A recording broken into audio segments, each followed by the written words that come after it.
अस्सलाम वालेकुम रहमतुल्लाहि वबरकातुहू। मोदी गवर्नमेंट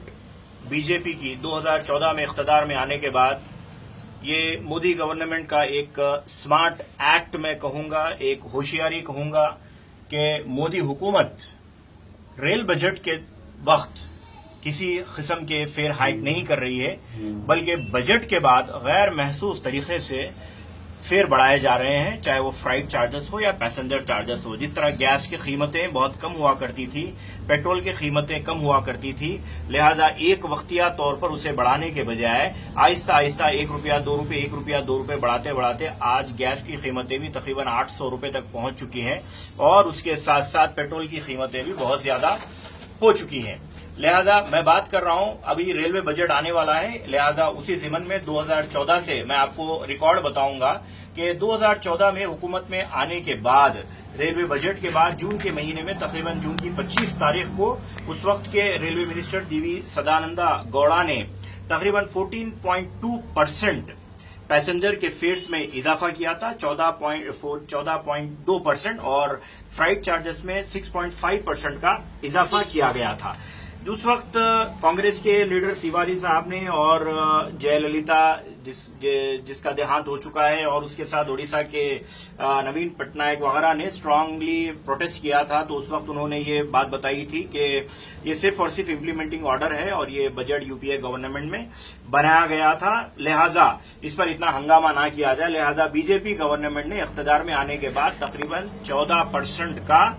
लोगों को इनाम दिया था कि तुमने बीजेपी गवर्नमेंट को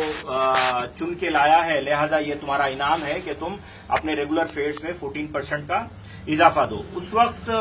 जो ट्रांसपोर्ट इंडस्ट्री है जिसका बहुत बड़ा रोल होता है और ट्रांसपोर्ट की वजह से सीमेंट वगैरह के चार्जेस में भी तकरीबन 8 से 10 रुपए का वक्तिया तौर पर इजाफा हुआ था और confederation of Indian industry CII ने भी अपनी नाराजगी का इजहार किया था और तकरीबन 20% फ्राइट चार्जेस के अंदर बहुत बड़ा फर्क आया था। उसके बाद फिर जब 2015 अगले साल में जब आया तो उस वक्त भी रेलवे बजट के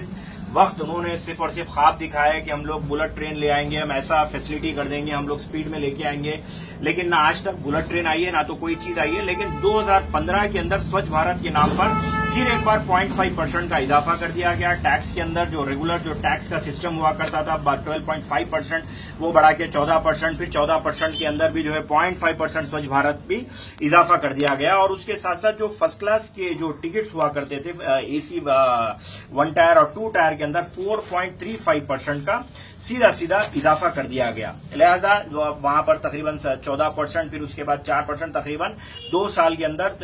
तकरीबन जो है 18 से 19% गवर्नमेंट ने इजाफा कर दिया। आपको ये सुनकर ताज्जुब होगा कि 2016 के अंदर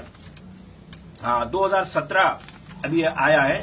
लिहाजा 2016 के अंदर एक नया इजाफा किया गया था। वो ये था कि एक डायनामिक प्राइसिंग सिस्टम इंट्रोड्यूस किया गया था। इससे तकरीबन लोग वाकिफ नहीं है, लिहाजा मैं खास तौर से आपकी तवज्जो चाहता हूं कि गवर्नमेंट ने डायनामिक प्राइसिंग सिस्टम, यानी जिस तरह प्राइवेट टूर ऑपरेटर्स होते हैं, प्राइवेट टूर ऑपरेटर काम करते हैं, बसेस के अंदर जैसे सीजन होता है तो सीजन के अंदर प्राइस हाइक होता है, लास्ट मोमेंट पे अगर आप टिकट लेने के लिए जाते हैं तो आपको टिकट महंगा मिलता है, यानी ब्लैक मार्केटिंग। अगर आप फिल्म के लिए जाते हैं, अगर आप शोले फिल्म देखने जाते हैं, लास्ट मोमेंट पे जाते हैं तो आपको 100 का टिकट 200 में मिलता है। तो उसी तरह बीजेपी गवर्नमेंट भी जिस तरह ब्रोकर लोग लास्ट मोमेंट पे ब्रोकरेज करते हैं,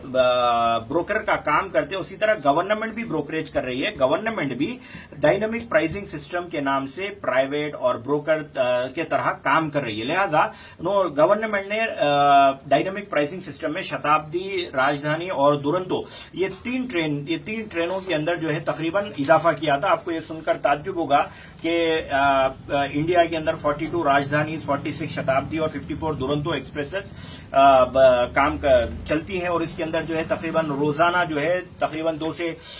2.3 करोड़ यानी 2 करोड़ 30 लाख लोग एक अंदाजे के मुताबिक इसके अंदर सफर करते हैं, जिसे हम लोग 23 मिलियन भी कहते हैं। लिहाजा ये डायनामिक प्राइसिंग सिस्टम काम कैसे करता है। इसके अंदर जो गवर्नमेंट ने बनाया है और 1 साल से कामयाबी के साथ हमें लूट भी रहे हैं, हम अपने आप को लुटवा भी रहे हैं और लोगों को इस बात का एहसास नहीं है कि वो लोग क्या कर रहे हैं। आपको ये बता दूं कि डायनेमिक प्राइसिंग सिस्टम के अंदर जिस वक्त तकरीबन अगर आप 2 महीने 3 महीने पहले अगर आप अपना टिकट बुक करते हैं तो उस वक्त आपको जो बेस फेयर होता है वो बेस फेयर से मिलता है, और जैसे जैसे टाइम करीब आता है 10%, 20%, 30%, 50% तक जो फेयर होता है वो फेयर एनहांस होते चला जाता है। यानी अगर आप मैं आपको एक मिसाल दे दूं कि अगर आप न्यू दिल्ली से लेकर अगर भोपाल तक अगर आप सफर करते हैं तो आपको जो बेस फेयर था वो 839 रुपीज का जो फेयर था वो 10% बढ़ने के बाद वो फेयर 982 हो जाएगा, और फिर उसके बाद जब 50% तक जो वो पहुंचेगा तो यानी 839 रुपए का यानी 839 रुपीज का जो टिकट होता है वो टिकट आपको 1258 यानी तकरीबन 1250 का टिकट आपको 1250 में ये कोई ब्रोकर नहीं दे रहा है बल्कि गवर्नमेंट खुद दे रही है, जिससे एक तरीके से नाम दे दिया गया, डायनेमिक प्राइसिंग सिस्टम का नाम दे दिया गया। और इसके अंदर जो है गवर्नमेंट का जो लूटने का तरीका है वो ये है कि फिर अब 2017 के अंदर बताया ये जा रहा है और अंदेशा ये लगाया जा रहा है कि फिर एक बार चूंकि आपने बीजेपी को यूपी में भी गवर्नमेंट में ला दिया, उत्तराखंड के अंदर भी ला लिया, तकरीबन भारत की हर जगह आप बीजेपी को गवर्नमेंट में ला रहे हैं, तो लिहाजा बीजेपी का भी काम होता है कि वो आपको लूटे, आपको जिस तरीके से हो सके आपको ठगे। लिहाजा तैयार हो जाइए कि 2017 के रेल बजट में मोस्ट एक्सपेक्टेड ये बात की जा रही है कि फिर एक बार आपको 7%